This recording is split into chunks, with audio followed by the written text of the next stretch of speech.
Viewers break तो बाद ਤੁਹਾਡਾ ਸਵਾਗਤ ਹੈ।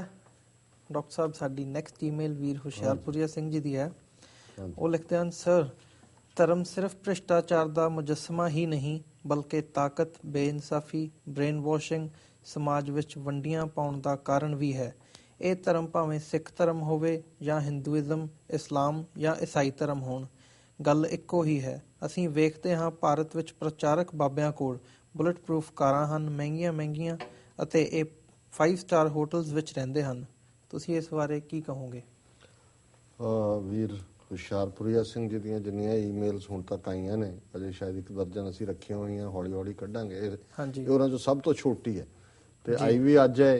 ਤੇ ਮੈਂ ਕਿਹਾ ਕਿ ਵੀ ਹੁਣ ਕਾਫੀ ਦਿਨ ਹੋ ਗਏ ਉਹਨਾਂ ਦੀ ਕੋਈ ਈਮੇਲ ਪਿਕ ਨਹੀਂ ਹੋਈ ਜੀ, ਤੇ ਚਲੋ ਇਹ ਛੋਟੀ ਹੈ, ਪਰ ਇਹਦਾ ਜੇ ਜਵਾਬ ਦੇਣਾ ਹੋਏ ਤਾਂ ਇਹਦਾ ਜਵਾਬ ਕਾਫੀ ਲੰਬਾ ਹੋ ਸਕਦਾ ਹੈ, ਪਰ ਸਮੇਂ ਦੀ ਸੀਮਾ ਕਰਕੇ ਅਸੀਂ ਬਹੁਤ ਜ਼ਿਆਦਾ ਨਹੀਂ ਕਵਾਂਗੇ। ਉਹਨਾਂ ਨੇ ਸਿੱਧਾ ਹੀ ਸਟੇਟਵੇ ਹੀ ਪੁੱਛਿਆ ਵੀ ਜਿਹੜਾ ਧਰਮ ਹੈ ਇਹ ਐਪੀਟੋਮ ਆਫ ਕਰਪਸ਼ਨ ਹੈ, ਹਾਂਜੀ, ਮੁਜੱਸਮਾ ਹੈ, ਔਰ ਇਹਦੇ ਚੋਂ ਹੀ ਫਿਰ ਬਾਕੀ ਚੀਜ਼ਾਂ ਨਿਕਲਦੀਆਂ ਨੇ ਜਿਹਦੇ 'ਚ ਸਮਾਜਿਕ ਨਾ ਬਰਾਬਰੀ ਹੈ, ਆਪਸੀ ਡਿਵੀਜ਼ਨ ਹੈ, ਵੰਡੀਆਂ ਨੇ, ਆਰਥਿਕ ਐਕਸਪਲੋਇਟੇਸ਼ਨ ਹੈ।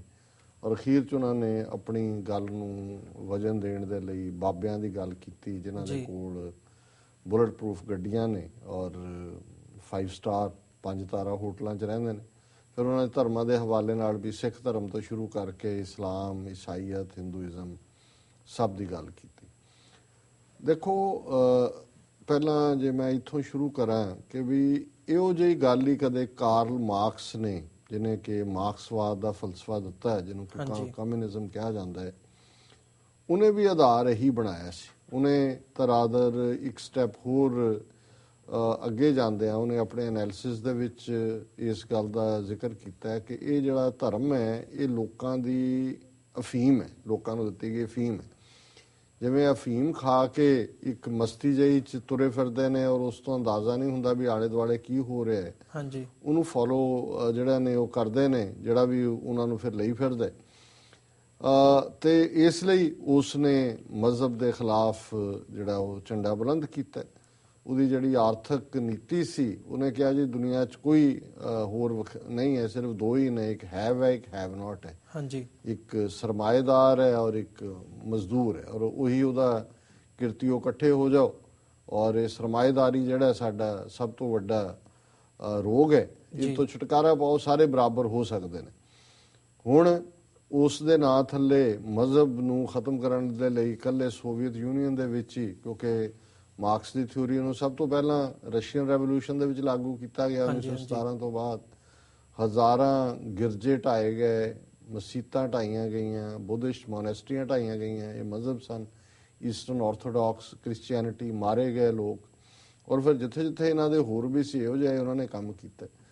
ਹੁਣ 1990-91 ਤੱਕ ਜੇ 1917 ਦੇ ਨੂੰ ਅਸੀਂ ਕੱਟ ਆਫ ਡੇਟ ਲਈਏ ਤੇ ਆਲਮੋਸਟ 70 ਸਾਲ ਉਹਨਾਂ ਨੇ ਢਿੱਲ ਲਾ ਲਿਆ ਕਰਕੇ ਕਿ ਜੀ ਅਸੀਂ ਕਿ ਮਜ਼ਹਬ, ਕਿਉਂਕਿ ਸਾਰੀਆਂ ਬਿਮਾਰੀਆਂ ਦੀ ਜੜ ਹੈ, ਜੇ ਲੋਕਾਂ 'ਚੋਂ ਮਜ਼ਹਬ ਖਤਮ ਕਰ ਦਿਓ ਤਾਂ ਉਹਨਾਂ ਨੇ ਉਹ ਵੀ ਢਾਏ, ਪਾਬੰਦੀ ਵੀ ਲਾ ਦਿੱਤੀ, ਕੋਈ ਪ੍ਰੇਅਰ ਨਹੀਂ ਸੀ ਕਰ ਸਕਦਾ। ਸਕੂਲਾਂ 'ਚ ਪੂਰੀ 3 ਜਨਰੇਸ਼ਨਾਂ, ਜੇ 20 ਸਾਲ 25 ਸਾਲ ਦੀ ਜਨਰੇਸ਼ਨ ਹੈ, ਇੱਦਾਂ ਦੀਆਂ ਖੜੀਆਂ ਕੀਤੀਆਂ ਜਿਨ੍ਹਾਂ ਦੇ ਵਿੱਚ ਕੋਈ ਧਰਮ ਨਾਂ ਦੀ ਚੀਜ਼ ਨਹੀਂ ਸੀ। ਉਹਨਾਂ ਨੇ ਮਾਰਕਸਵਾਦ ਪੜ੍ਹਾਇਆ, ਬਰਾਬਰੀ ਦੀ ਗੱਲ ਸਿਖਾਈ, ਦੂਸਰਾ ਕੀਤਾ, ਪਰ ਅਖੀਰ ਕਿੱਥੇ ਗਿਆ ਉਹ ਸਾਰਾ ਪਾਰਟ।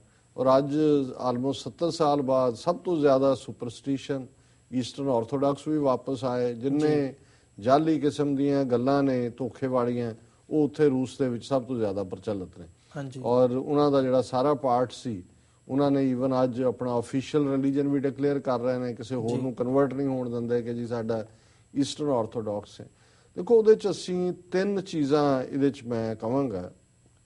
ਸਭ ਤੋਂ ਪਹਿਲਾਂ ਤਾਂ ਮਜ਼ਹਬ ਹੈ ਜਾਂ ਧਰਮ ਹੈ, ਜਾਂ ਅਮਰੀਕਾ ਜਿਹਨੂੰ ਫੇਥ ਕਹਿੰਦੇ ਨੇ, ਕਿ ਉਸ ਦੇ 2 ਕਿਸਮ ਦੇ ਧਰਮ ਨੇ। 2 ਕਿਸਮ ਜਦੋਂ ਮੈਂ ਕਹਿੰਦਾ, ਐਰੀਅਨ ਤੇ ਸੈਮੈਟਿਕ, ਔਰ ਉਹ ਵੀ ਨੇ ਜਿਹੜੇ ਕਿਸੇ 'ਚ ਵੀ ਯਕੀਨ ਨਹੀਂ ਰੱਖਦੇ, ਉਹ ਇੱਕ ਵੱਖਰੀ ਕਲਾਸ ਹੈ। ਇੱਕ ਰਿਵੀਲਡ ਧਰਮ ਨੇ। ਰਿਵੀਲਡ ਉਹ ਨੇ ਜਿਨ੍ਹਾਂ ਨੂੰ ਮੈਸੇਜ ਆਇਆ ਰੱਬ ਤੋਂ, ਜਿਸ ਰੱਬ ਨੂੰ ਉਹ ਆਪਣਾ ਸੋਮਾ ਮੰਨਦੇ ਨੇ, ਤੇ ਉਹਨਾਂ ਨੇ ਅੱਗੋਂ ਮੈਸੇਜ, ਉਹ ਭਾਵੇਂ ਟੋਰਾ 'ਚ ਆਇਆ ਜਿਹੜੇ ਯਹੂਦੀਆਂ ਦੇ ਹਵਾਲੇ ਨਾਲ, ਜ਼ੋਰੇਬ 'ਚ ਆਇਆ ਜ਼ਰੈਸਟੀਅਨ ਦੇ ਹਵਾਲੇ ਨਾਲ, ਈਸਾਈਆਂ 'ਚ ਬਾਈਬਲ ਦੇ ਹਵਾਲੇ ਨਾਲ ਜੀਸਸ ਨੇ ਮਸਾਇਆ ਕਿਹਾ, ਜਾਂ ਕੁਰਾਨ ਮਜੀਦ 'ਚ ਹਜ਼ਰਤ ਮੁਹੰਮਦ ਸਾਹਿਬ ਨੂੰ ਇਲਹਾਮ ਜਿਹੜਾ ਆਇਆ ਔਰ ਉਹਨਾਂ ਨੇ ਉਹ ਕੁਰਾਨ ਦੇ ਰੂਪ ਦੇ ਵਿੱਚ ਪ੍ਰਗਟ ਕੀਤਾ। ਹਾਂਜੀ, ਇਹ ਸੈਮੈਟਿਕ ਇਧਰਲੇ ਰਿਲੀਜਨ ਨੇ। ਜਦੋਂ ਅਸੀਂ ਆਪਣੇ ਖਿੱਤੇ ਦੀ ਗੱਲ ਕਰਦੇ ਹਾਂ ਤੇ ਉਹਦੇ 'ਚ ਸਿੱਖ ਧਰਮ ਇੱਕ ਐਸਾ ਧਰਮ ਹੈ ਜਿਹਦੇ 'ਚ ਜਿਹੜਾ ਰਿਵੀਲਡ ਰਿਲੀਜਨ ਹੈ, ਜਿਸ ਨੂੰ ਮੈਸੇਜ ਆਇਆ ਹੋ ਆਪੋ ਬੋਲ ਨਾ ਜਾਣਦਾ, ਮੈਂ ਕਿਹਾ ਸਭ ਹੁਕਮਾਓ ਜੀਓ, ਤੁਰਕੀ ਬਾਣੀ ਆਈ ਤੈਨੂੰ ਸਗਲੀ ਚਿੰਤ ਮਿਟਾਈ। ਸੋ ਇਹ ਵੀ ਰਿਵੀਲਡ ਹੈ, ਬਾਣੀ ਨਿਰੰਕਾਰ ਦੀ ਹੈ, ਇਸ ਲਈ ਇਹ ਨਿਰੰਕਾਰ ਦਾ ਹੀ ਮੈਸੇਜ ਹੈ ਜਿਹੜਾ ਕਿ ਗੁਰੂ ਸਾਹਿਬ ਨੇ ਕਿਹਾ ਵੀ ਹਾਂ ਆਪੋ ਬੋਲ ਨਾ ਜਾਣਦਾ, ਮੇਰੇ ਕੋਲ ਤਾਂ ਕੋਈ ਬੋਲ ਨਹੀਂ, ਮੈਂ ਕਿਹਾ ਸਭ ਹੁਕਮਾਓ ਜੀਓ। ਇਹ ਹੁਕਮ ਦੇ ਵਿੱਚ ਬਾਣੀ ਆ ਰਹੀ ਹੈ। ਹਿੰਦੂ ਥਾਟ ਜਿਹੜਾ ਹੈ ਉਹ ਬੇਸ਼ੱਕ ਉਹਨਾਂ ਨੇ ਬ੍ਰਹਮਾ ਦੇ ਨਾਲ ਜੋੜਿਆ, ਉਸ ਦੇ 4 ਵੇਦ ਔਰ ਉਹਨੂੰ ਬ੍ਰਹਮਾ ਦਾ ਜਿਹੜਾ ਉਹ ਵਰਡ ਕਿਹਾ, ਪਰ ਸਾਨੂੰ ਵੀ ਪਤਾ ਹੈ ਵੀ ਅਲਟੀਮੇਟਲੀ ਜੋ ਵੀ ਹਿੰਦੂ ਧਰਮ ਹੈ ਉਹ ਬ੍ਰਾਹਮਣਾਂ ਨੇ ਬਣਾਇਆ। ਬ੍ਰਾਹਮਣਾਂ ਨੇ ਸ਼ਲੋਕ ਘੜੇ, ਉਹਨਾਂ ਨੇ ਗ੍ਰੰਥ ਬਣਾਏ, ਉਪਨਿਸ਼ਦ ਬਣਾਏ, ਸ਼ਾਸਤਰ ਬਣਾਏ। ਇਸ ਲਈ ਇਹ ਵੀ ਇੱਕ ਇਸ ਕਿਸਮ ਦਾ ਧਰਮ ਜਿਹਦੇ 'ਚ ਉਹਨਾਂ ਨੇ ਬੜਾ ਡੂੰਘਾ ਫਲਸਫਾ ਦਿੱਤਾ, ਇਹਦੇ 'ਚ ਕੋਈ ਸ਼ੱਕ ਨਹੀਂ ਹੈ। ਬੁੱਧ ਨੇ ਵੀ ਇੱਕ ਰੱਬ ਦੀ ਹੋਂਦ ਬਾਰੇ ਉਹ ਚੁੱਪ ਰਿਹਾ, ਐਗਨੋਸਟਿਕ ਹੈ, ਲੇਕਿਨ ਉਹਨੇ ਦੁੱਖਾਂ ਦਾ ਕਾਰਨ ਲੱਭਣ ਨਿਰਵਾਣ ਸਿਸਟਮ ਦਿੱਤਾ ਔਰ ਉਹ ਵੀ ਬੁੱਧ ਦੀ ਜਿਹੜੀ ਹੈ ਬੁੱਧੀ ਉਸ ਤੇ ਹੀ ਡਿਪੈਂਡ ਕਰਦਾ। ਜੈਨ ਧਰਮ ਵੀ ਇਸ ਤਰ੍ਹਾਂ ਹੀ ਆਇਆ, ਮਹਾਵੀਰ ਜੈਨ ਦਾ।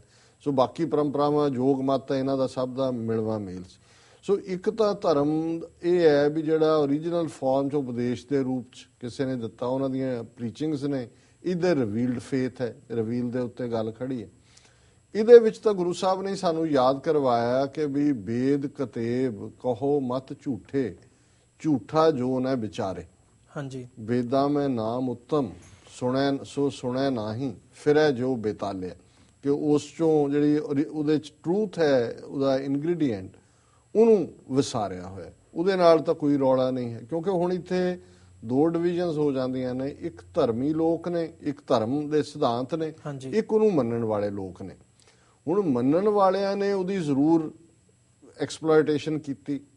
ਇਸਲਾਮ ਦੇ ਨਾਂ ਥੱਲੇ ਕਿੰਨਿਆਂ ਦਾ ਕਤਲ ਹੋਇਆ, ਹੋ ਰਿਹਾ, ਈਸਾਈਅਤ ਦੇ ਨਾਂ ਥੱਲੇ ਕਿਹਨਾਂ ਨੂੰ ਕਨਵਰਟ ਕਰਨਾ ਹੈ, ਕੌਣ ਨਹੀਂ ਹੈ। ਪਹਿਲਾਂ ਈਸਾਈ ਆਪ ਕਤਲ ਹੁੰਦੇ ਰਹੇ ਰੋਮਨ ਐਮਪਾਇਰ ਦੇ ਥੱਲੇ 2-3-4 ਸਦੀਆਂ। ਫਿਰ ਉਹਨਾਂ ਦੇ ਹੱਥ ਜਦੋਂ ਪਾਵਰ ਆਈ, ਉਹਨਾਂ ਨੇ ਆ ਕੇ ਇੱਥੇ ਸਾਊਥ ਅਮਰੀਕਾ ਦੀ ਦੂਜੀ ਥਾਂ ਤੇ ਕੀ ਕੀਤੇ। ਬੁੱਧ ਧਰਮ ਦੇ ਹਵਾਲੇ ਨਾਲ ਬੁੱਧ ਧਰਮ ਕੀ ਸੀ, ਅੱਗੋਂ ਅਨੁਯਾਈਆਂ ਨੇ ਕੀ ਬਣਾ ਦਿੱਤਾ। ਜੇ ਬੁੱਧ ਮੂਰਤੀ ਪੂਜਾ ਦੇ ਖਿਲਾਫ ਸੀ, ਉਹਨਾਂ ਨੇ ਬੁੱਧ ਦੀ ਮੂਰਤੀ ਲਿਆ ਕੇ ਉੱਥੇ ਰੱਖ ਦਿੱਤੀ। ਸੋ ਇਸੇ ਤਰ੍ਹਾਂ ਧਰਮ ਦੇ ਨਾਂ ਦੇ ਉੱਤੇ ਜੇ ਕੋਈ ਐਕਸਪਲੋਇਟ ਕਰਦਾ, ਮੁਗਲਾਂ ਨੇ ਕੀ ਕੀਤਾ। ਹੁਣ ਭਾਵੇਂ ਕੋਈ ਇਸਲਾਮ ਸੁੰਨੀ ਤੇ ਇੱਧਰ ਉੱਧਰ ਕਿੰਨੇ ਕੁ ਧਰਮੀ ਲੋਕ ਸੀ ਜਿਹੜੇ ਆਪਣੇ ਪਿਓ ਦੀਆਂ ਅੱਖਾਂ ਕੱਢ ਦਿੰਦੇ ਨੇ, ਆਪਣੇ ਭਰਾਵਾਂ ਨੂੰ ਮਾਰਦੇ ਨੇ ਔਰ ਉਹਨਾਂ ਨੂੰ ਮਾਰ ਕੇ ਤਖਤ ਦੇ ਉੱਤੇ ਬੈਠਦੇ ਨੇ, ਪਰ ਮਜ਼ਹਬ ਉਹ ਯੂਜ਼ ਕਰਦੇ ਸੀ, ਇਸਤੇਮਾਲ ਕਰਦੇ ਸੀ। ਹੁਣ ਜਿਵੇਂ ਕਮਿਊਨਿਜ਼ਮ ਤਾਂ ਮਜ਼ਹਬ ਨਹੀਂ ਸੀ, ਪਰ ਕਮਿਊਨਿਜ਼ਮ ਵਾਲਿਆਂ ਨੇ ਵੀ ਕਿਵੇਂ ਉਸ ਆਈਡੀਓਲੋਜੀ ਨੂੰ ਯੂਜ਼ ਕੀਤਾ ਲੱਖਾਂ ਲੋਕਾਂ ਨੂੰ ਮਾਰਨ ਲਈ। ਹੁਣ ਉਹਦੇ 'ਚ ਅੱਜ ਵੀ ਕੋਈ ਕਹਿ ਸਕਦਾ ਹੈ ਕਿ ਜੀ ਮਾਰਕਸਿਜ਼ਮ ਦਾ ਤਾਂ ਕਸੂਰ ਨਹੀਂ ਹੈ, ਜੇ ਉਹਦਾ ਫਲॉ ਇਹ ਸੀ, ਪਰ ਮਾਰਕਸਿਜ਼ਮ ਨੇ ਤਾਂ ਨਹੀਂ ਕਿਹਾ ਵੀ ਇਵੇਂ ਕਰੋ। ਇਹੀ ਹਾਲ ਚੀਨ ਵਾਲਿਆਂ ਨੇ ਕੀਤਾ, ਉਹਨਾਂ ਨੇ ਮਾਓ ਦੇ ਨਾਂ ਥੱਲੇ ਕੀਤਾ। ਰੈੱਡ ਬੁੱਕ ਤਾਂ ਕੋਈ ਧਾਰਮਿਕ ਕਿਤਾਬ ਨਹੀਂ ਹੈ ਮਾਓ ਦੀ, ਲੇਕਿਨ ਕਲਚਰਲ ਰੈਵੋਲੂਸ਼ਨ ਦੇ ਨਾਂ ਥੱਲੇ ਉਹਨਾਂ ਨੇ ਕਿੰਨੇ ਲੋਕ ਮਾਰੇ। ਸੋ ਮੈਂ ਇਹ ਸਮਝਦਾ ਕਿ ਉਹਨਾਂ ਨੇ ਬਾਬਿਆਂ ਦੇ ਲਾਈਫ ਸਟਾਈਲ ਜਾਂ ਇਹ ਹੋਲੀ ਮੈਨ ਜਾਂ ਦੂਜਿਆਂ ਦੀ ਗੱਲ ਕੀਤੀ। ਇਹ ਕਰਪਟ ਤਬਕਾ ਹੈ, ਇਹ ਦੰਬੀ ਪਖੰਡੀ ਕਿਸਮ ਦੇ ਲੋਕ ਧਰਮ ਦਾ ਬੁਰਕਾ ਪਾ ਕੇ, ਔਰ ਹਰ ਧਰਮ ਦੇ ਫਾਊਂਡਰ ਨੇ, ਭਾਵੇਂ ਉਹ ਹਜ਼ਰਤ ਮੁਹੰਮਦ ਸਾਹਿਬ ਨੇ, ਬੇਸ਼ੱਕ ਉਹ ਜੀਸਸ ਕ੍ਰਾਈਸਟ ਨੇ, ਗੁਰੂ ਨਾਨਕ ਸਾਹਿਬ ਨੇ, ਜਿਹੜੇ ਜੇ ਤੁਸੀਂ ਗੁਰੂ ਸਾਹਿਬ ਦੀ ਬਾਣੀ ਪੜ੍ਹਦੇ ਹੋ, ਜਦੋਂ ਪੰਡਤ ਤੇ ਮੁੱਲਾ ਨੂੰ ਭੰਨਦੇ ਨੇ, ਜਾਂ ਭਾਈ ਗੁਰਦਾਸ ਕਹਿੰਦੇ ਨੇ ਵੀ ਸੱਚ ਕਿਨਾਰੇ ਰਹਿ ਗਿਆ, ਖੈ ਮਰਦੇ ਬਾਹਮਣ ਮੌਲਾਣੇ, ਸਿਰੋਂ ਨਾ ਮਿੱਟੇ ਆਵਣ ਜਾਣੇ। ਸੋ ਉਸ ਦੰਬੀ ਪੁਣੇ ਨੂੰ ਹੀ ਉਗਾੜਦੇ ਨੇ ਕਿ ਬ੍ਰਾਹਮਣ ਕਲੇਮ ਕਰਦਾ ਕਿ ਵੀ ਉਹਦੇ ਕੋਲ ਇਹ ਹੈ, ਪਰ ਇਹ ਚੋਰ ਹੈ, ਕਰਪਟ ਹੈ, ਇਹ ਮੱਥੇ ਟਿੱਕਾ ਤੇੜ ਧੋਤੀ ਕਖਾਈ, ਹੱਥ ਛੁਰੀ ਜਗਤ ਕਸਾਈ। ਹੁਣ ਜਿਹੜੀ ਗੱਲ ਗੁਰੂ ਸਾਹਿਬ ਨੇ ਦੂਸਰੇ ਉਸ ਵੇਲੇ ਦੇ ਐਗਜ਼ਿਸਟਿੰਗ ਮਜ਼ਹਬਾਂ ਪ੍ਰਤੀ ਕਹੀ ਸੀ, ਅੱਜ ਇਹਦੇ 'ਚ ਕੋਈ ਸ਼ੱਕ ਨਹੀਂ ਹੈ। ਹੁਣੇ ਆ ਗਾਤਰੇ ਵਾਲੇ ਮਹੰਤਾਂ ਦੀ ਗੱਲ ਹੋ ਕੇ ਹਟੀ ਹੈ, ਉਹ ਅਕਾਲੀ ਹੋਣ ਜਿਹੜੇ ਅੱਜ ਪਾਵਰ 'ਚ ਨੇ। ਹੁਣ ਬਾਦਲ ਦਾ ਕਿਹੜਾ ਮਜ਼ਹਬ ਹੈ, ਲੇਕਿਨ ਉਹ ਇੱਕ ਧਾਰਮਿਕ ਸੰਸਥਾ ਦੇ ਉੱਤੇ ਪਲੱਥਾ ਮਾਰ ਕੇ ਬੈਠੇ। ਸ਼੍ਰੋਮਣੀ ਕਮੇਟੀ, ਅਕਾਲੀ ਦਲ ਸਭ ਉਹਦੀ ਮਰਜ਼ੀ ਦੇ ਨਾਲ ਚੱਲਦੇ ਨੇ। ਬਾਕੀ ਧਰਮੀ ਲੋਕਾਂ 'ਚ ਆਸਾਰਾਮ ਹੋਏ, ਚੰਦਰਾ ਸਵਾਮੀ ਹੋਏ, ਆ ਜੰਨੇ ਪੰਜਾਬ ਦੇ ਵਿੱਚ ਡੇਰੇ ਆਸ਼ੂਤੋਸ਼, ਕਿਸ ਕਿਸਮ ਦਾ ਫਰਾਡ। ਹੁਣ ਇਹਨਾਂ ਨੂੰ ਆਧਾਰ ਬਣਾ ਕੇ, ਜਾਂ ਇਸ ਕਿਸਮ ਦੇ ਬਾਬੇ ਜਿਹੜੇ ਰਹਿੰਦੇ ਨੇ, ਆਧਾਰ ਬਣਾ ਕੇ ਤੁਸੀਂ ਜਿਹੜਾ ਮੂਲ ਤੱਤ ਹੈ ਨਿਰੰਕਾਰ ਰੱਬ ਦੀ ਗੱਲ, ਉਹਨੂੰ ਤੁਸੀਂ ਡਿਕਰਾਈ ਕਰੋ, ਜਾਂ ਉਸ ਤੋਂ ਮੁਨਕਰ ਹੋ, ਜਾਂ ਉਹਨੂੰ ਸਮਝੋ ਵੀ ਇਹੀ ਪੁਆੜੇ ਦੀ ਜੜ ਹੈ। ਹਾਂਜੀ। ਜੇ ਇਹ ਪੁਆੜੇ ਦੀ ਜੜ ਹੁੰਦਾ ਫਿਰ ਕਾਮਰੇਡਾਂ ਨੂੰ ਠੀਕ ਕਰ ਦੇਣਾ ਚਾਹੀਦਾ ਸੀ। ਉਹ ਤਾਂ ਰੱਬ ਤੋਂ ਦੂਰ ਰਹੇ 80-90 ਸਾਲ, ਉਹਨਾਂ ਨੇ ਤਾਂ ਟੋਟਲੀ ਡਿਸਟਰਕਸ਼ਨ ਕੀਤੀ ਇਸ ਨਾਂ ਦੇ ਥੱਲੇ ਵੀ ਕਿਤੇ ਨਿਆਣਿਆਂ ਦੇ ਕੰਨ 'ਚ ਵੀ ਰੱਬ ਦਾ ਨਾਂ ਨਾ ਪੈ ਜਾਏ। ਸੋ ਮੈਂ ਸਮਝਦਾ ਵੀ ਇੱਥੇ ਜਿਹੜੀ ਕਮਜ਼ੋਰੀ ਜਾਂ ਕਮੀ ਹੈ ਉਹ ਇਨਸਾਨੀ ਫਿਤਰਤ ਦੀ ਹੈ। ਔਰ ਜਿਵੇਂ ਅਮਰੀਕਾ 'ਚ ਇੱਕ ਐਕਸਪ੍ਰੈਸ਼ਨ ਹੈ ਕਿ ਯੂ ਕਾਂਟ ਲੈਜਿਸਲੇਟ ਹਿਊਮਨ ਨੇਚਰ, ਜਿਹੜੀ ਇਨਸਾਨੀ ਸੁਭਾਅ ਹੈ ਉਹਦੇ ਤੁਸੀਂ ਕੋਈ ਕਾਨੂੰਨ ਲਾਗੂ ਨਹੀਂ ਕਰ ਸਕਦੇ ਜੀ। ਧਰਮ ਜਿਹੜਾ ਹੈ ਉਹ ਧਾਰਨ ਕਰਨ ਦਾ ਨਾਂ ਹੈ, ਫੇਥ ਨੂੰ ਜੀਵਨ ਦੇ ਵਿੱਚ ਅਪਣਾਉਣ ਦਾ ਨਾਂ ਹੈ। ਔਰ ਗੁਰੂ ਨਾਨਕ ਸਾਹਿਬ ਦਾ ਇਹ ਫਰਮਾਨ ਸੱਚੋਂ ਉਰੈ ਸਭ ਕੋ ਉੱਪਰ ਸੱਚ ਆਚਾਰ, ਕਿ ਹਰ ਚੀਜ਼ ਸੱਚ ਤੋਂ ਉਰੈ ਪਰ ਸਭ ਤੋਂ ਉੱਪਰ ਟਰੂਥਫੁਲ ਲਿਵਿੰਗ ਹੈ। ਸੋ ਮੈਂ ਸਮਝਦਾ ਵੀ ਅਸੀਂ ਡਿੱਗਿਆ ਹੋਇਆਂ, ਡੀਜਨਰੇਟ, ਕਰਪਟ, ਅਨਈਕੁਅਲ ਜੋ ਵੀ ਉਹਨਾਂ ਨੇ ਇਸਤੇਮਾਲ ਕੀ, ਉਹਨਾਂ ਵੱਲ ਨਾ ਦੇਖੀਏ, ਅਸੀਂ ਉਹਨਾਂ ਸੱਚੇ ਸੁੱਚੇ ਸਚਿਆਰੇ ਮਨੁੱਖਾਂ ਵੱਲ ਦੇਖੀਏ। ਔਰ ਸਿੱਖ ਧਰਮ 'ਚ ਸਾਨੂੰ ਫਖਰ ਹੈ ਸਾਡੀ ਕੌਮ ਦੇ ਵਿੱਚ ਕਿ ਅਸੀਂ 5.5 ਸਦੀਆਂ 'ਚ ਬੀਤੇ 'ਚ ਵੀ ਅੱਜ 'ਚ ਵੀ ਬੜੇ ਬੜੇ ਇਮਾਨਦਾਰ, ਬੜੇ ਬੜੇ ਯੋਧੇ, ਬੜੇ ਬੜੇ ਸਚਿਆਰਤਾ ਨੂੰ ਪਰਨਾਏ ਹੋਏ, ਮਨੁੱਖਤਾ ਨੂੰ ਪਿਆਰ ਕਰਨ ਵਾਲੇ, ਸਰਬੱਤ ਦਾ ਭਲਾ ਲੋਚਣ ਵਾਲੇ, ਮੰਗਣ ਵਾਲੇ, ਉਹਨਾਂ ਦੇ ਲਈ ਜਿਉਣ ਵਾਲੇ ਉਹ ਪੈਦਾ ਕੀਤੇ ਨੇ, ਅੱਜ ਵੀ ਸਾਡੇ ਵਿਚਕਾਰ ਨੇ। ਪਰ ਇਹ ਦੰਬੀ ਕਲਾਸ ਵੀ ਨਾਲ ਰਹਿਣੀ ਹੈ, ਪਖੰਡੀ ਬਾਬੇ ਵੀ ਨਾਲ ਰਹਿਣੇ ਨੇ, ਕਿਉਂਕਿ ਸਾਡੀ ਇੱਕ ਹਿੱਸਾ ਜਿਹੜਾ ਹੈ ਉਹ ਹਮੇਸ਼ਾ ਹੀ ਰਹੇਗਾ ਜਿਹੜਾ ਸੱਚ ਨਾਲੋਂ ਟੁੱਟ ਕੇ ਭੰਬਲ ਭੂਸੇ ਦਾ ਸ਼ਿਕਾਰ ਰਹੇਗਾ, ਲਾਲਚ ਦਾ ਸ਼ਿਕਾਰ ਹੋਏਗਾ, ਕਮਜ਼ੋਰੀ ਦਾ ਸ਼ਿਕਾਰ ਹੋਏਗਾ। ਸੋ ਮੈਂ ਸਮਝਦਾ ਵੀ ਅਸਲ ਬਿਮਾਰੀ ਨੂੰ ਸਮਝਣ ਦੀ ਕੋਸ਼ਿਸ਼ ਕਰੋ, ਧਰਮ ਨੂੰ ਜਾਂ ਮਜ਼ਹਬ ਨੂੰ ਨਾ ਸਮਝੋ ਕਿ ਇਹ ਬਿਮਾਰੀ ਹੈ ਜਿਹਨੇ ਇਹ ਕੁਝ ਕੀਤਾ। ਕੁਝ ਲੋਕ ਸਮੇਂ-ਸਮੇਂ ਮਜ਼ਹਬ ਦੇ ਨਾਂ ਥੱਲੇ ਇਹੋ ਜਿਹੀਆਂ ਕਰਤੂਤਾਂ ਕਰਦੇ ਨੇ, ਉਹਨਾਂ ਨੂੰ ਆਇਡੈਂਟੀਫਾਈ ਕਰੋ। 10ਵੇਂ ਪਾਤਸ਼ਾਹ ਨੇ ਮਸੰਦਾਂ ਨੂੰ ਡਿਸਟਰੋਏ ਕੀਤਾ, ਹਾਲਾਂ ਥਾਪੇ ਗੁਰੂ ਰਾਮਦਾਸ ਜੀ ਨੇ ਸੀ। ਸੋ ਮੈਂ ਸਮਝਦਾ ਵੀ ਉਹਨਾਂ ਦੇ ਖਿਲਾਫ ਖਲੋਣਾ, ਉਹਨਾਂ ਨੂੰ ਐਕਸਪੋਜ਼ ਕਰਨਾ ਇਹ ਜ਼ਰੂਰੀ ਹੈ, ਨਾ ਕਿ ਤੁਸੀਂ ਧਰਮ ਨੂੰ ਜਿਹੜਾ ਇਸ ਦੇ ਲਈ ਦੋਸ਼ੀ ਬਣਾਓ। ਪਰਵੀਰ ਹੁਸ਼ਿਆਰਪੁਰੀਆ ਸਿੰਘ ਜੀ ਦਾ ਬਹੁਤ ਬਹੁਤ ਧੰਨਵਾਦ, ਉਹਨਾਂ ਨੇ ਲਿਖਿਆ ਸੀ। ਹਾਂਜੀ ਡਾਕਟਰ ਸਾਹਿਬ। ਵਿਊਅਰਸ, ਹੁਣ ਸਮਾਂ ਹੋ ਗਿਆ ਹੈ ਬ੍ਰੇਕ ਦਾ। ਤੁਸੀਂ ਸਾਡੇ ਨਾਲ ਇਸੇ ਤਰ੍ਹਾਂ ਬਣੇ ਰਹੋ, ਅਸੀਂ ਮਿਲਦੇ ਹਾਂ ਇੱਕ ਬ੍ਰੇਕ ਤੋਂ ਬਾਅਦ।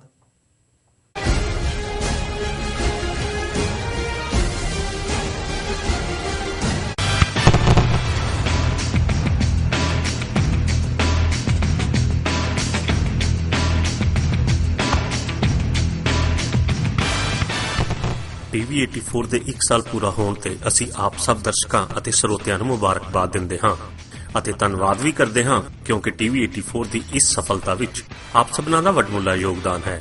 ਅਸੀਂ ਆਸ ਕਰਦੇ ਹਾਂ ਕਿ ਸਾਨੂੰ ਤੁਹਾਡੇ ਕੋਲੋਂ ਇਸੇ ਤਰ੍ਹਾਂ ਦਾ ਸਹਿਯੋਗ ਮਿਲਦਾ ਰਹੇਗਾ। ਆਪ ਸਭ ਨੂੰ ਇਹ ਜਾਣ ਕੇ ਖੁਸ਼ੀ ਹੋਵੇਗੀ ਕਿ TV 84 ਆਪਣੇ ਦਰਸ਼ਕਾਂ ਦੀ ਪੁਰਜ਼ੋਰ ਮੰਗ ਅਤੇ ਪਿਆਰ ਨੂੰ ਵੇਖਦੇ ਹੋਏ ਆਪਣਾ ਦਾਇਰਾ ਵਧਾਉਣ ਜਾ ਰਿਹਾ ਹੈ। ਤੁਸੀਂ ਹੁਣ ਕੇਵਲ ਦਰਸ਼ਕ ਹੀ ਨਹੀਂ, ਸਗੋਂ ਇਸ ਸਮੁੱਚੇ ਕੌਮੀ ਕਾਰਜ ਦੇ ਭਾਗੀਦਾਰ ਵੀ ਬਣ ਸਕਦੇ ਹੋ ਅਤੇ ਸਹਿਯੋਗ ਦੇ ਨਾਲ ਆਪਣੇ ਸੁਝਾਅ ਵੀ ਦੱਸ ਸਕਦੇ ਹੋ ਸਾਡੇ ਇਸ ਪਤੇ ਤੇ।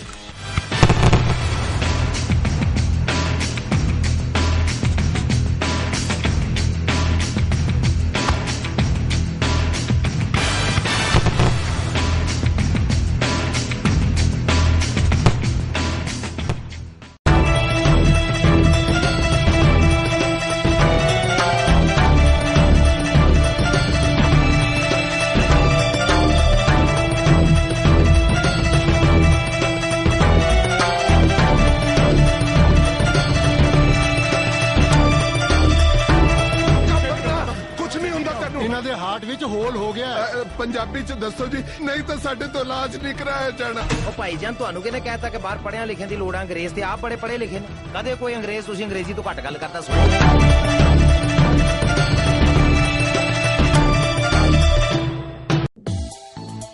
दौलत, शौहरत और सेहत हर इंसान की सबसे बड़ी ख्वाहिश है। दौलत शौहरत के लिए आप बहुत मेहनत करते हैं, मगर आपकी सेहत का ख्याल रखेंगे हम लेके आ रहे हैं एक ऐसा शो जिसमें हम मुलाकात करवाएंगे आपकी एक्सपर्ट डॉक्टर्स के साथ। आप पूछ सकते हैं उनसे अपने सवालात और वो देंगे आपके हर सवाल का जवाब। हमारे साथ शामिल हो हर इतवार की रात 9 बजे। देखना मत भूलिएगा, ओनली ऑन TV 84।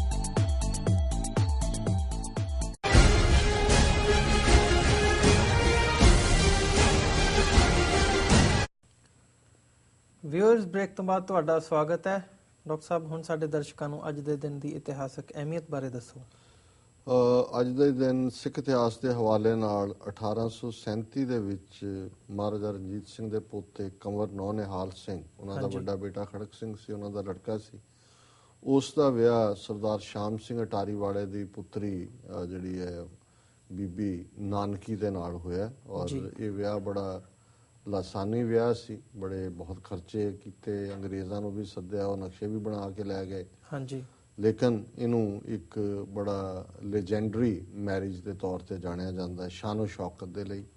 ਇਹ ਵੱਖਰੀ ਗੱਲ ਹੈ ਵੀ ਅੰਤ ਦੋਨਾਂ ਦਾ ਹੀ ਜਿਹੜਾ ਨੌਨਿਹਾਲ ਸਿੰਘ ਨੂੰ ਵੀ ਜਦੋਂ ਆਪਣੇ ਪਿਓ ਦਾ ਸੰਸਕਾਰ ਕਰਕੇ ਮੁੜ ਰਿਹਾ ਸੀ ਛੱਜਾ ਸੁੱਟ ਕੇ ਮਾਰ ਦਿੱਤਾ। ਹਾਂਜੀ। ਔਰ ਇਹ ਵਿਚਾਰੀ ਬੀਬੀ ਨਾਨਕੀ ਵੀ ਜਿਹੜੀ ਹੈ ਇਹ ਵੀ ਟ੍ਰੈਜਡੀ ਦੇ ਵਿੱਚ ਇਹਦਾ ਆਪਣਾ ਜੀਵਨ ਗੁਜ਼ਰਿਆ। 1959 ਦੇ ਵਿੱਚ SGPC ਸ਼੍ਰੋਮਣੀ ਗੁਰਦੁਆਰਾ ਪ੍ਰਬੰਧਕ ਕਮੇਟੀ ਐਗਜ਼ੈਕਟਿਵ ਨੇ ਮਤਾ ਕੀਤਾ ਕਿ ਦਮਦਮਾ ਸਾਹਿਬ ਨੂੰ 5ਵਾਂ ਤਖਤ ਐਲਾਨਿਆ ਜਾਏ। ਹਾਂਜੀ। ਔਰ ਕੁਝ ਸਾਲ ਬਾਅਦ ਫਿਰ ਇਸ ਨੂੰ 5ਵਾਂ ਤਖਤ ਬਣਾਇਆ ਗਿਆ। 1966 ਦੇ ਵਿੱਚ ਆਲਮੋਸਟ ਇਹਨਾਂ ਦਿਨਾਂ ਦੇ ਵਿੱਚ ਹੀ ਜਿਹੜੀ ਹੈ ਰਿਪੋਰਟ ਪਾਰਲੀਮੈਂਟਰੀ ਕਮੇਟੀ ਦੀ ਆਈ ਜਿਹਦੇ 'ਚ ਉਹਨਾਂ ਨੇ ਫੈਸਲਾ ਦਿੱਤਾ ਕਿ ਪੰਜਾਬੀ ਸੂਬਾ ਬਣਾਇਆ ਜਾਏਗਾ। ਇਹ ਵੱਖਰੀ ਗੱਲ ਹੈ ਕਿ ਪੰਜਾਬੀ ਸੂਬਾ ਬਣਾਉਣ ਦੇ ਨਾਂ ਥੱਲੇ ਉਹਨਾਂ ਨੇ ਫਿਰ ਹਰਿਆਣਾ ਤੇ ਹਿਮਾਚਲ ਬਣਾਏ। ਪੰਜਾਬ ਤੋਂ ਵੱਡਾ ਹਰਿਆਣਾ ਤੇ ਵੱਡਾ ਹੀ ਹਿਮਾਚਲ ਬਣਾ ਕੇ ਪੰਜਾਬ ਨੂੰ ਉਹਨਾਂ ਨੇ ਬਿਲਕੁਲ ਲੰਗੜਾ ਲੂਲਾ ਕੀਤਾ ਜੀ। ਵਰਲਡ ਹਿਸਟਰੀ ਦੇ ਹਵਾਲੇ ਨਾਲ 1530 ਦੇ ਵਿੱਚ ਹੈਨਰੀ 8 ਨੇ ਆਪਣਾ ਵਿਆਹ ਇੱਕ ਹੋਰ ਕਰਵਾਉਣਾ ਚਾਹੁੰਦਾ ਸੀ। ਪਹਿਲੀ ਵਾਈਫ ਨੂੰ ਤਲਾਕ ਦੇਣਾ ਚਾਹੁੰਦਾ ਸੀ, ਰਾਣੀ ਨੂੰ, ਤੇ ਪਰਮਿਸ਼ਨ ਉਦੋਂ ਲੈਣੀ ਪੈਂਦੀ ਸੀ ਪੋਪ ਤੋਂ ਵੈਟੀਕਨ ਦੇ ਵਿੱਚ। ਤੇ ਪੋਪ ਨੇ ਕਿਹਾ ਜੀ ਨਹੀਂ, ਤੂੰ ਸਾਡੇ ਕੈਥੋਲਿਕ ਮਜ਼ਹਬ ਦੇ ਵਿੱਚ ਤਾਂ ਤਲਾਕ ਹੋ ਹੀ ਨਹੀਂ ਸਕਦਾ, ਇਹ ਜੋੜੀਆਂ ਸਵਰਗਾਂ 'ਚ ਬਣਦੀਆਂ ਨੇ ਤੇ ਉੱਥੇ ਜਾ ਕੇ ਟੁੱਟ ਸਕਦੀਆਂ। ਤਾਂ ਹੈਨਰੀ 8 ਨੇ ਕਿਹਾ ਜਾ ਮੈਂ ਤੁਹਾਨੂੰ ਮੰਨਦਾ ਹੀ ਨਹੀਂ, ਪੋਪ ਹੀ ਨਹੀਂ ਮੰਨਦਾ। ਉਹਨੇ ਆਪਣੇ ਆਪ ਨੂੰ ਹੀ ਚਰਚ ਦਾ ਹੈਡ ਡਿਕਲੇਅਰ ਕਰਤਾ ਔਰ ਵਿਆਹ ਵੀ ਕਰ ਲਿਆ। ਸੋ ਅੱਜ ਜਿਹੜਾ ਇੰਗਲੈਂਡ ਦਾ ਚਰਚ ਹੈ, ਜਿਹਨੂੰ ਚਰਚ ਆਫ ਇੰਗਲੈਂਡ ਕਹਿੰਦੇ ਨੇ, ਜਿਹੜੀ ਇੰਗਲੈਂਡ ਦੀ ਰਾਣੀ ਜਾਂ ਰਾਜਾ ਜੋ ਵੀ ਹੋਵੇ, ਹੁਣ ਕੁਈਨ ਹੈ, ਉਹੀ ਹੈਡ ਹੁੰਦੀ ਹੈ ਚਰਚ ਆਫ ਇੰਗਲੈਂਡ ਦੀ ਜੀ। ਔਰ ਇੱਕ ਵੱਖਰਾ ਚਰਚ ਉਹਨੇ ਬਣਾ ਦਿੱਤਾ। ਇਹ 1530 ਦੇ ਵਿੱਚ ਹੋਇਆ। ਅੱਜ ਅਸੀਂ ਸਵੇਰ ਤੋਂ ਸ਼ਾਮ ਤੱਕ ਫੋਨਾਂ ਤੇ ਹੁੰਦੇ, ਕੋਈ ਟਾਈਮ ਹੀ ਨਹੀਂ ਹੁੰਦਾ ਕਿਸੇ ਹੋਰ ਚੀਜ਼ ਦਾ। ਪਰ ਇਹ ਬਿਮਾਰੀ ਜਿਹੜੀ ਟੈਲੀਫੋਨ ਦੀ ਹੈ, 1876 ਦੇ ਵਿੱਚ ਅਲੈਗਜ਼ੈਂਡਰ ਗ੍ਰੈਮ ਨੇ ਪਹਿਲੀ ਵਾਰੀ ਫੋਨ ਦਾ ਪੇਟੈਂਟ ਲਿਆ। ਉਹਨੇ ਮਾਡਲ ਬਣਾਇਆ ਕਿ ਮੈਂ ਇਹ ਬਣਾ ਸਕਦਾ। ਸੋ ਉਦੋਂ ਦੀ ਬਿਮਾਰੀ ਚੰਬੜੀ ਹੈ, ਹੁਣ ਤਾਂ ਹੋਰ ਵੀ ਹੋ ਗਈ। ਔਰ 1926 ਦੇ ਹਾਲ 1876 'ਚ ਉਹਨੇ ਪੇਟੈਂਟ ਲਿਆ। ਪਹਿਲੀ ਵਾਰੀ 1926 'ਚ ਪਹਿਲੀ ਟਰਾਂਸ ਐਟਲਾਂਟਿਕ ਫੋਨ ਕਾਲ ਜਿਹੜੀ ਹੈ ਐਟਲਾਂਟਿਕ ਸਮੁੰਦਰ ਤੋਂ ਇੱਧਰ ਤੇ ਉੱਧਰ ਉਹ ਹੋਈ। 1945 ਦੇ ਵਿੱਚ ਮਾਰਸ਼ਲ ਟੀਟੋ ਯੂਗੋਸਲਾਵੀਆ ਦਾ ਪ੍ਰੈਜ਼ੀਡੈਂਟ ਬਣਿਆ। ਬੜਾ ਆਇਰਨ ਹੈਂਡ ਮੈਨ ਸੀ। ਹੁਣ ਤਾਂ ਯੂਗੋਸਲਾਵੀਆ ਦੇ 7 ਮੁਲਕ ਬਣ ਗਏ।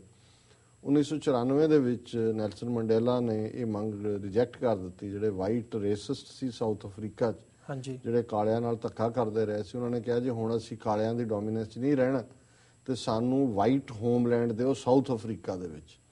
ਸੋ ਮੰਡੇਲਾ ਨੇ ਉਹ ਡਿਮਾਂਡ ਰਿਜੈਕਟ ਕੀਤੀ। ਔਰ 1996 ਦੇ ਵਿੱਚ ਜਦੋਂ ਕਿ ਯਾਸਰ ਅਰਾਫਾਤ ਔਰ ਇਜ਼ਰਾਈਲ ਦਾ ਸਮਝੌਤਾ ਹੋ ਚੁੱਕਾ ਸੀ, ਪਹਿਲੀ ਜਿਹੜੀ ਫਲਸਤੀਨੀ ਪਾਰਲੀਮੈਂਟ ਹੈ ਉਹਨੇ ਆਪਣਾ ਸੈਸ਼ਨ ਕੀਤਾ। ਸੋ ਇਹ ਵਰਲਡ ਹਿਸਟਰੀ ਹੈ ਜੀ। ਡਾਕਟਰ ਸਾਹਿਬ ਟਾਈਮ ਮੈਗਜ਼ੀਨ ਨੇ ਵਰਲਡ ਯੂਨੀਵਰਸਿਟੀਜ਼ ਤੇ ਸਰਵੇ ਕੀਤਾ ਤੇ ਉਹਦੀਆਂ ਟਾਪ 200 ਯੂਨੀਵਰਸਿਟੀਜ਼ ਦੇ ਵਿੱਚ ਇੰਡੀਆ ਦੀ ਕੋਈ ਵੀ ਯੂਨੀਵਰਸਿਟੀ ਆਪਣੀ ਜਗ੍ਹਾ ਨਹੀਂ ਬਣਾ ਸਕੀ। ਤੇ ਇਹਦੇ ਤੇ ਅਸੀਂ ਕੀ ਸਮਝੀਏ ਕਿ ਇੰਡੀਅਨ ਵਿੱਦਿਆ ਦਾ ਕੀ ਹੈਗਾ ਉੱਥੇ?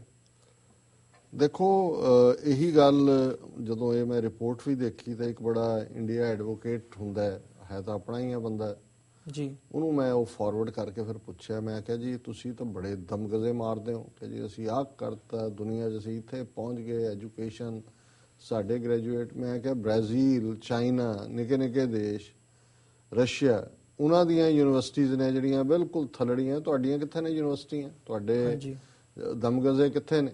ਔਰ ਇਹ ਟਾਈਮ ਮੈਗਜ਼ੀਨ ਨੇ। ਔਰ ਈਵਨ ਉਸ ਤੋਂ ਅਗਲਿਆਂ 'ਚ ਵੀ ਜਾ ਕੇ, ਅਗਲੇ 100 ਦੇ ਵਿੱਚ ਵੀ ਬਹੁਤ ਥੱਲੇ ਜੇ ਜਾ ਕੇ ਇਹਨਾਂ ਦਾ ਨਾਂ ਹੈ।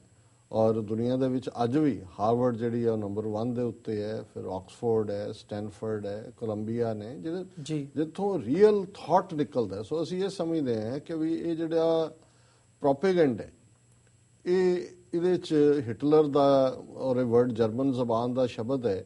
ਔਰ ਹਿਟਲਰ ਦਾ ਇੱਕ ਮਿਨਿਸਟਰ ਸੀ ਜਿਹਨੂੰ ਪ੍ਰੋਪੇਗੈਂਡਾ ਮਿਨਿਸਟਰ ਹੀ ਕਹਿੰਦੇ ਸੀ, ਗੋਬਲਸ ਜਿਵੇਂ ਉਹਨੂੰ ਕੋਈ ਕਹਿੰਦੇ ਨੇ। ਸੋ ਉਹਨੇ ਇਹ ਦਿੱਤਾ ਸੀ ਥਾਟ ਕਿ ਵੀ ਹੁਣ ਨਾਜ਼ੀਆਂ ਦਾ ਪ੍ਰੋਪੇਗੈਂਡਾ ਬੜਾ ਜ਼ਬਰਦਸਤ ਸੀ। ਉਹਨੇ ਕਿਹਾ ਸੀ ਕਿ ਜਿੰਨਾ ਵੱਡਾ ਝੂਠ ਹੋਏਗਾ ਉਨਾ ਲੋਕ ਜ਼ਿਆਦਾ ਯਕੀਨ ਕਰਨਗੇ ਜੀ, ਕਿ ਵੀ ਜੇ ਬੋਲਣਾ ਹੈ ਤਾਂ ਫਿਰ ਬਹੁਤ ਵੱਡਾ ਝੂਠ ਬੋਲੋ, ਕਿਉਂਕਿ ਲੋਕ ਕਹਿਣਗੇ ਯਾਰ ਇੰਨਾ ਤਾਂ ਝੂਠ ਨਹੀਂ ਹੋ ਸਕਦਾ। ਸੋ ਅਸੀਂ ਸਮਝਦੇ ਹਾਂ ਵੀ ਇਹ ਗੋਬਲਸ ਤੋਂ ਬਹੁਤ ਪਹਿਲਾਂ ਇਹ ਸਾਡੇ ਹਿੰਦੂ ਭਰਾਵਾਂ ਨੇ ਹੀ ਘੜਿਆ ਹੋਣਾ ਹੈ ਜਾਂ ਘੜਿਆ ਹੋਇਆ। ਮੈਕੀਆਵੈਲੀ ਤਾਂ ਬਹੁਤ ਬਾਅਦ 'ਚ ਆਇਆ। ਚਾਣਕਿਆ ਇਹਨਾਂ ਦਾ ਵੀ ਪਿਓ ਸੀ।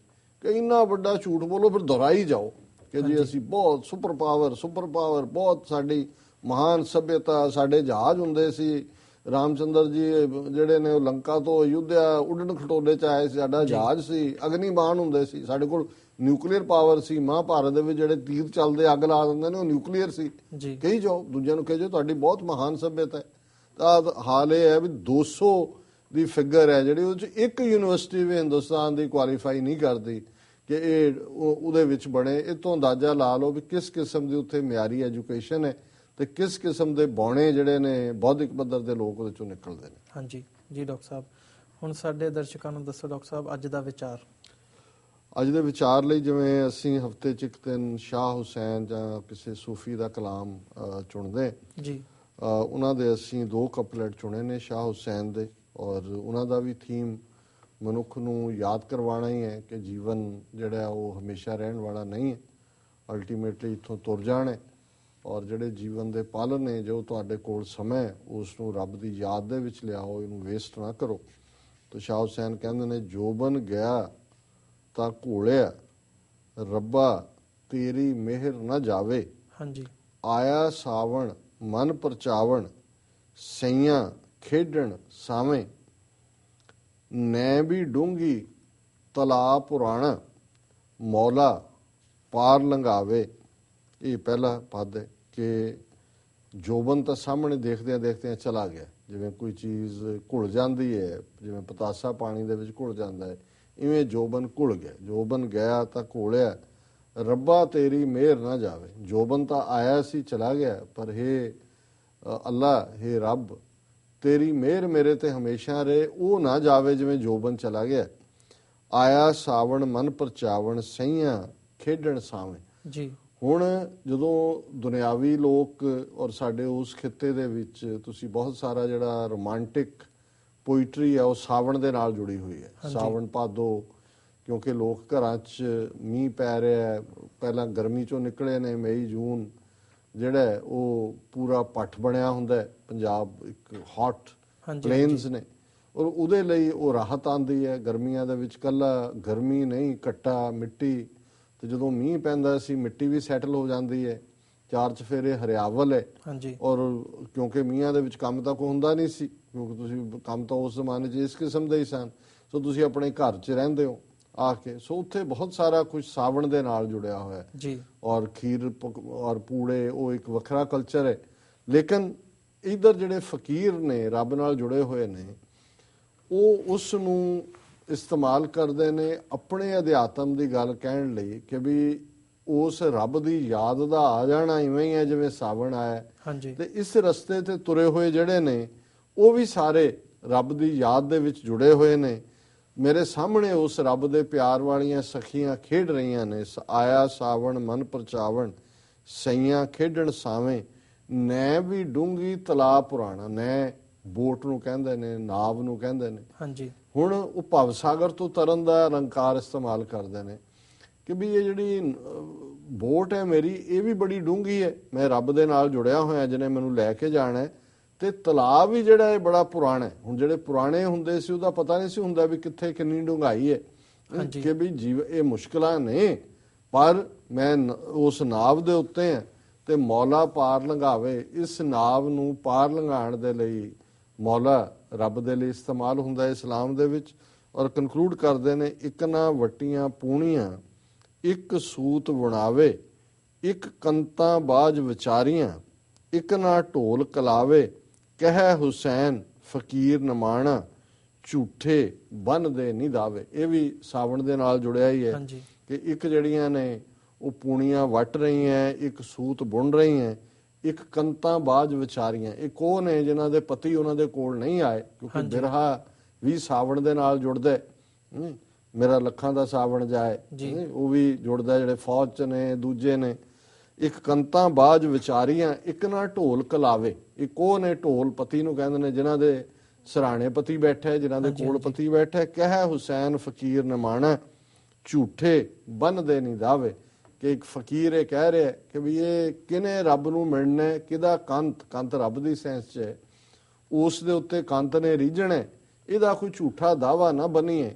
ਇਹ ਨਿਰੰਕਾਰ ਦੀ ਮਰਜ਼ੀ ਹੈ, ਮੌਲਾ ਦੀ ਮਰਜ਼ੀ ਹੈ ਕਿਸ ਨੂੰ ਉਹਨੇ ਨਾਲ ਮਿਲਾਣਾ ਕਿਹਨੂੰ ਨਹੀਂ, ਪਰ ਰੱਬਾ ਤੇਰੀ ਮਿਹਰ ਨਾ ਜਾਵੇ। ਇਹ ਸਾਡਾ ਫੇਥ ਰਹੇ ਰੱਬ ਦੇ ਉੱਤੇ ਕਿ ਰੱਬ ਸਾਡੇ ਤੇ ਹਮੇਸ਼ਾ ਦਿਆਲ ਰਹਿਣ। ਸੋ ਇਹ ਅੱਜ ਦਾ ਵਿਚਾਰ ਹੈ। ਹਾਂਜੀ ਡਾਕਟਰ ਸਾਹਿਬ ਆਪ ਜੀ ਦਾ ਬਹੁਤ ਬਹੁਤ ਧੰਨਵਾਦ। ਵੀਰ ਸਾਡੇ ਅੱਜ ਦੇ ਪ੍ਰੋਗਰਾਮ ਦਾ ਸਮਾਂ ਇੱਥੇ ਹੀ ਸਮਾਪਤ ਹੁੰਦਾ ਹੈ। ਤੁਸੀਂ ਸਾਨੂੰ ਆਪਣੇ ਵਿਚਾਰ ਤੇ ਸੁਝਾਅ ਭੇਜਣਾ ਨਾ ਭੁੱਲਣਾ sos@tv84.tv ਤੇ। ਅਸੀਂ ਆਪਣਾ ਨੈਕਸਟ ਪ੍ਰੋਗਰਾਮ ਲੈ ਕੇ ਫਿਰ ਹਾਜ਼ਰ ਹੋਵਾਂਗੇ। ਤਦ ਤੱਕ ਲਈ ਸਾਨੂੰ ਦਿਓ ਆਗਿਆ। ਵਾਹਿਗੁਰੂ ਜੀ ਕਾ ਖਾਲਸਾ, ਵਾਹਿਗੁਰੂ ਜੀ ਕੀ ਫਤਿਹ।